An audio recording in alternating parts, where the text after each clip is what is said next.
Good morning, guys. It's the 26th of March 2024. I'm sitting here in Nepal at the Torong High Camp at around about 4,900 meters. This is part of the Annapurna circuit just below the Torong La pass.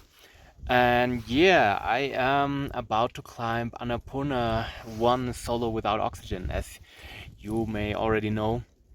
So yeah, I started around about what is it now? 12 days ago, I think I started acclimatizing here in this Annapurna region. And a lot of people have been asking, how can you climb a mountain like this? How can you climb an 8,000er? And yeah, I thought I'll just share a little bit of thoughts and idea and insight and strategy about Annapurna 1 with you. So, Annapurna 1 was first climbed in the 1950s, actually exactly 1950 by a French expedition. And in 1950, it was the first 8,000er that has been climbed. Other people have been on higher mountains, well, on higher points on a mountain before. For example, I think they reached like around about 8,500 meters at Everest at that time, but they were never able to summit an 8,000er at that time. And 1950 was really the first time when a French expedition was able to climb Annapurna 1 for the first time. So yeah, after let's say, yeah, now we have 2024, 74 years. This mountain is still a real challenge, and very, very, very rarely people climb or summit this mountain. So as of 2022 is the latest data I have, about 365 people have been standing on the summit of Annapurna, and I think around 70-ish died in the attempt to climb Annapurna. So if you do the math, this is like a very, very, very high death rate. If you just put into context death per summit, yeah, this is almost like 1/3 of the people, which is a quite high fatality rate. And for the most time, Annapurna had the highest fatality rate amongst all 8,000ers. And just in recent years, I think like in the last 3 years, the fatality rate dropped quite a lot. And now it's among, I think, like Nanga Parbat and K2. Yeah, these three are like the deadliest mountains so far. So what is the reason? Why is Annapurna so deadly? And why am I going there? Why am I trying it? And even without oxygen?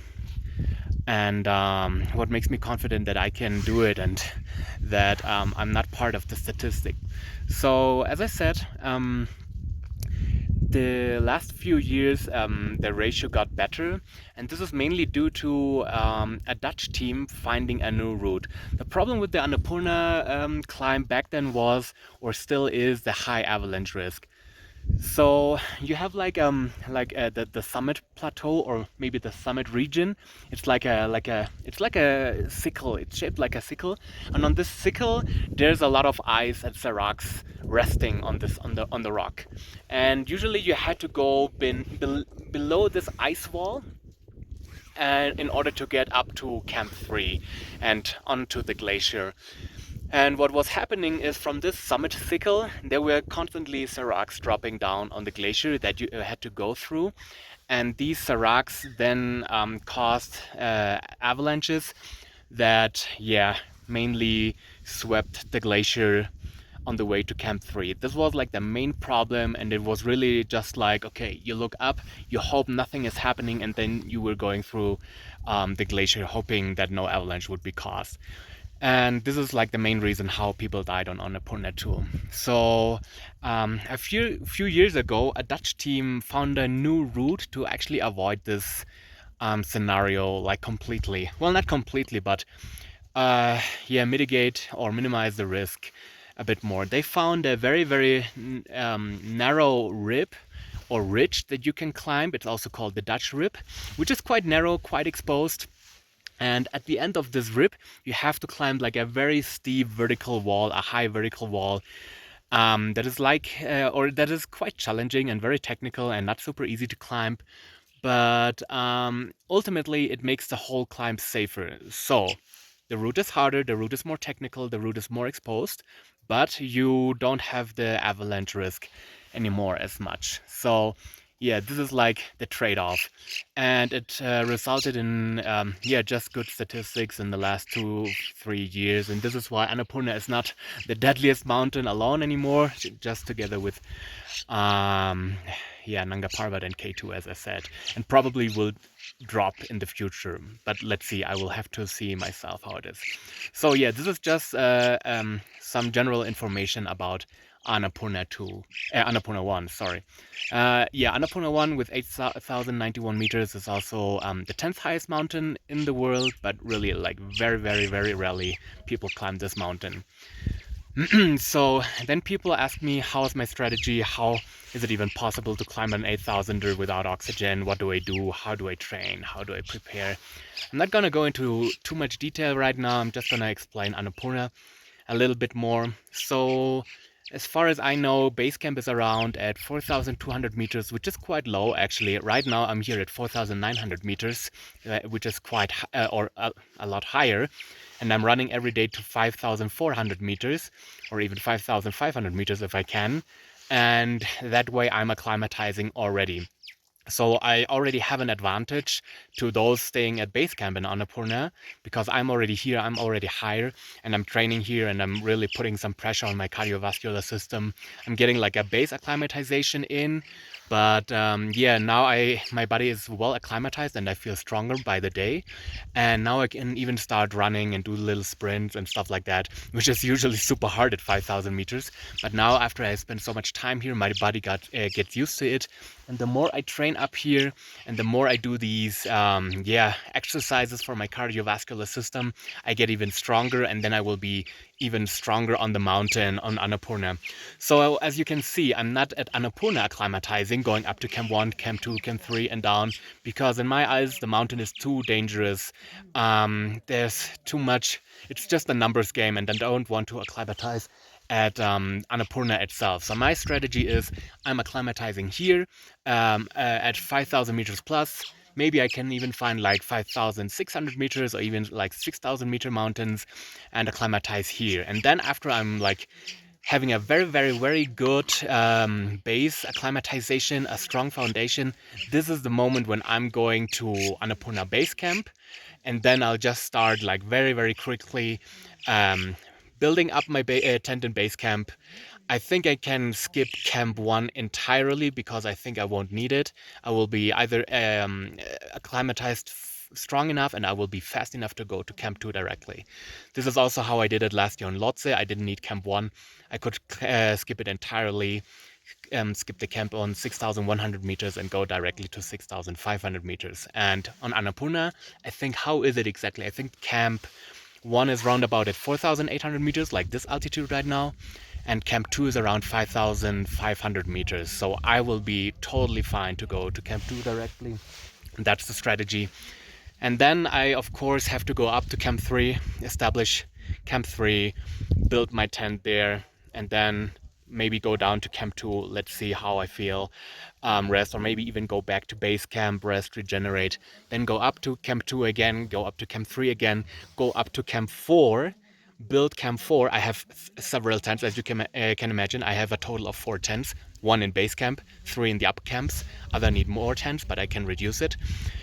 Build Camp 4, sleep 1 night in Camp 4, and then probably go back to Camp 2 or even base camp and regenerate from probably a hard night in Camp 4. And then the wait begins for a good weather window, and when a good weather window opens up, I'm going up Camp 2, Camp 3, Camp 4. Depends on how strong I am and how fast I am. If I can like go to Camp 3 directly, I don't know. Have to see that. And then, yeah, if the weather window is good, I can do the summit push. My idea is to establish my Camp 4 a little bit higher. You can establish it around 7,000 meters, 7,100 meters, or maybe even 7,200 meters. I need to see the conditions. But yeah, maybe it's around about 7,100 meters where I will build up my Camp 4. which is still very low. I mean, it's on Everest you sleep on 7,950. Or on Lhotse I was sleeping on 7,800 meters. So yeah, 7,000 meters is still okay. It's still exhausting. Don't get me wrong, especially without oxygen. It's very, very hard. But it's compared to Camp 4 of Everest, still good sleep. Um, yeah, but then again, the mountain being 8,091 meters high means on summit day you have about 1,000 meters of altitude you need to climb in one session up and down. There are probably no ropes up there, which is okay because it's not very exposed, probably, but let's see. Sometimes it's very icy. Need to see how the conditions are this year. But yeah, 1,000 meters from 7,100 meters to around about 8,091 meters in one go is super, super, super exhausting. So usually on summit day, I will start around like 10 p.m. or 12 or like midnight. This is like the time when I should start. And yeah, then it probably takes me 12 hours to reach the summit or maybe even more. So the goal is to reach the summit of Annapurna in the morning. Yeah, that's the plan. And then hopefully go down. But it will be a very, very, very long and very exhausting day.